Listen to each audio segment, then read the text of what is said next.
Alors, bonjour tout le monde. Encore une fois, nous nous retrouvons pour une autre formation, ok, qui concerne la descente des charges. Donc, nous allons essayer d'expliquer tout petit peu comment se fait la descente des charges de façon manuelle.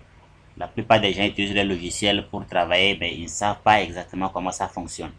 Ok, donc nous allons essayer de façon manuelle, essayer d'évaluer une descente des charges, ok, pour voir comment est-ce qu'on se prend pour pouvoir déterminer les différentes charges au niveau de chaque élément porteur, que ce soit sur les poutres, que ce soit sur les murs porteurs, que ce soit sur les poteaux ou les semelles.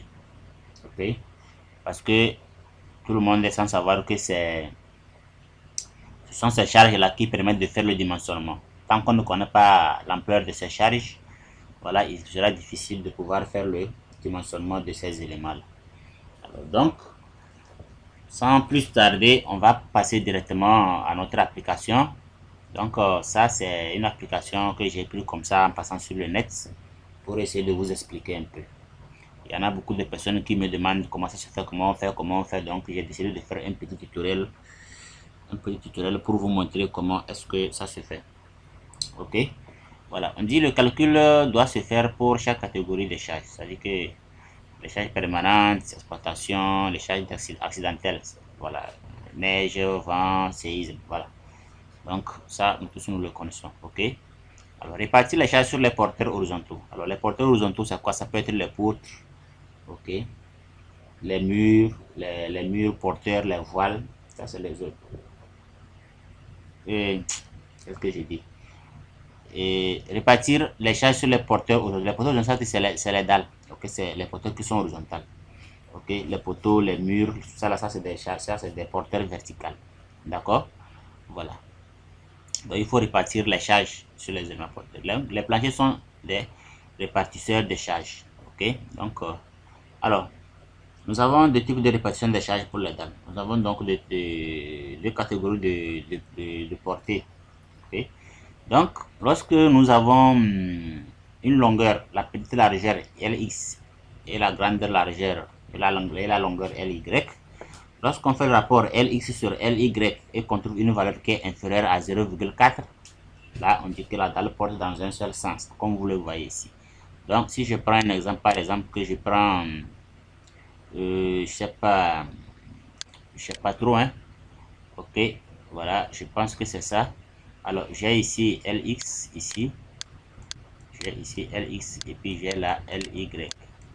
Ok, alors si je prends que LX égale à 1 sur LY égale à par exemple 4, on trouve combien? 0,25. Ok, on trouve 0,25, il est inférieur à 0,4. Donc il est inférieur à 0,4, ça veut dire que cette dalle là, elle porte sur les deux poutres qui sont, hein, aux extrémités là, c'est-à-dire qu'elle porte dans un seul sens comme cela. Donc elle porte donc dans un sens comme cela.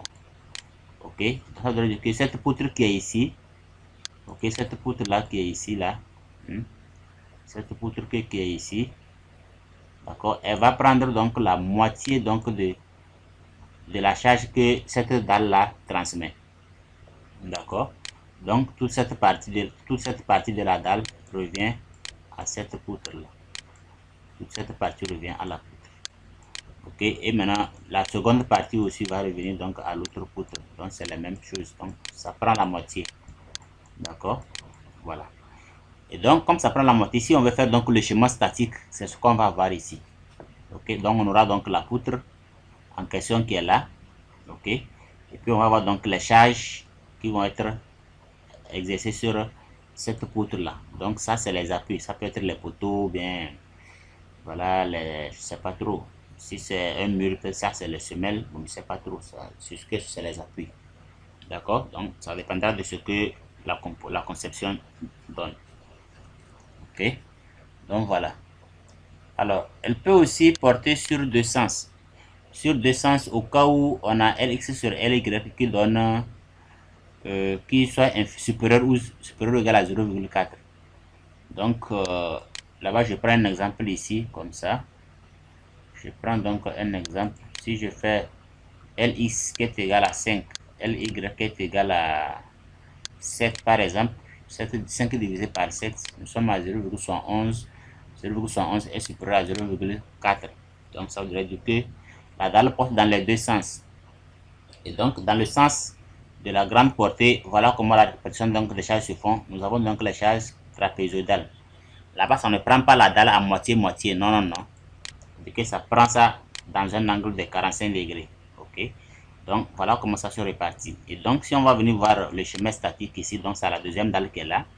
Donc notre première poutre qui est ici, elle prend cette partie là, cette partie trapézoïdale qui est là. Donc elle prend cette partie là, cette partie trapézoïdale. Ok. Elle prend cette partie trapézoïdale là. Ok.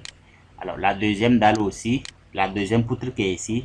Donc si je nomme ça poutre 1, ok, poutre 1, ici c'est 2, ok, ça c'est poutre 2, et puis ça c'est poutre 2. Donc les poutres 1, et ils vont prendre donc les charges de façon trapézoïdale comme ça. Maintenant les poutres 2, et ils vont prendre ça de façon triangulaire comme ça. Vous voyez? Voilà. Donc ces surfaces là, c'est ça qu'on appelle les surfaces d'influence. Donc cette poutre a pour surface d'influence cette trapèze là. Ok. Cette poutre aussi, les poutres 1 ont pour surface d'influence cette trapèze. Donc si on veut réaliser donc le schéma statique, voilà comment ça se présente. Donc on a les appuis ici. Nous avons donc la longueur, sur la longueur, donc c'est la longueur LY, c'est ça qui est là ici. Et puis donc nous avons donc les charges. Donc ça se présente de façon triangulaire et trapézoïdale. Maintenant, dans le sens LX, les poutres qui sont dans le sens LX, c'est ça ici. Donc eux, ils sont de façon triangulaire. Donc vous voyez, c'est triangulaire. Donc voilà ça, avec les autres.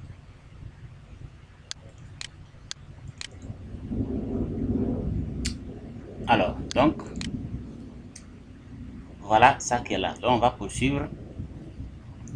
On dit descendre les charges sur les porteurs verticaux. Alors, déterminer les surfaces de plancher reprises par les éléments porteurs. Donc les surfaces reprises, c'est ça qu'on appelle les surfaces d'influence. Ce que je viens de dessiner ici, c'est ce que je viens de dessiner là, c'est ça. Donc les surfaces d'influence, c'est ça, les surfaces d'influence qui reviennent sur chaque poutre. Donc cette poutre là, c'est sa surface d'influence ici comme ça. Ok, c'est sa surface d'influence ici comme ça, SI. Ok, SI. Donc c'est sa surface d'influence, ou bien c'est la surface reprise, d'accord. Donc cette surface, ça revient à cette poutre, cette surface, ça revient à cette poutre, cette surface. Donc voilà ce qu'on appelle la surface de reprise ou la surface d'influence, d'accord. Voilà, donc ça c'est valable aussi pour le poteau. Ok, donc le poteau c'est la même chose, il y a chaque poteau aussi a sa surface d'influence. Ok, donc pour les murs, on dit de prendre une tranche de bâtiment de longueur 1 mètre. Pour les murs ou bien les voiles, comme ça c'est carrément linéaire, c'est sur une longueur donnée. Donc si on connaît les valeurs sur 1 mètre, on multiplie par la longueur pour trouver voilà, la valeur sur toute la longueur. Donc on prend ça à 1 mètre. Okay. Considérer chaque travée de plancher indépendante. Donc, différencier les charges permanentes d'exploitation, effectuer la descente des charges niveau par niveau. Donc ici, je pense que même si c'est R plus 100, la descente des charges là, ça commence toujours du haut vers le bas. Okay. Donc vous commencez ça en haut pour descendre jusqu'au niveau de la fondation. Ok, voilà. Et puis calculer les pressions exercées sur le sol avec et sans coefficient de pondération. Alors les pressions exercées, ça c'est le contraint du sol. Ok, donc avec ou sans coefficient de pondération. Alors, avec coefficient de pondération, ça veut dire que c'est le calcul à l'ELU où on affecte le coefficient. Alors, sans coefficient, ça c'est à l'ELS. Ok, je pense que ça tout le monde connaît ça. Voilà. Donc, pour juste un aperçu, donc, quand nous avons par exemple un bâtiment de façon verticale, c'est-à-dire de façon descente, nous avons la couverture, nous avons la charpente, nous avons le mur de l'étage, le mur de RDC, les fondations. Donc, si nous voulons faire une descente des charges sur un mur, par exemple, c'est sur un mur, ok, ça veut dire que quand on fait la coupe, par exemple, quand on fait la coupe, une coupe transversale sur le bâtiment, on va d'abord voir qu'il y a une couverture. Après une couverture, il y a une toiture et il y a une charpente.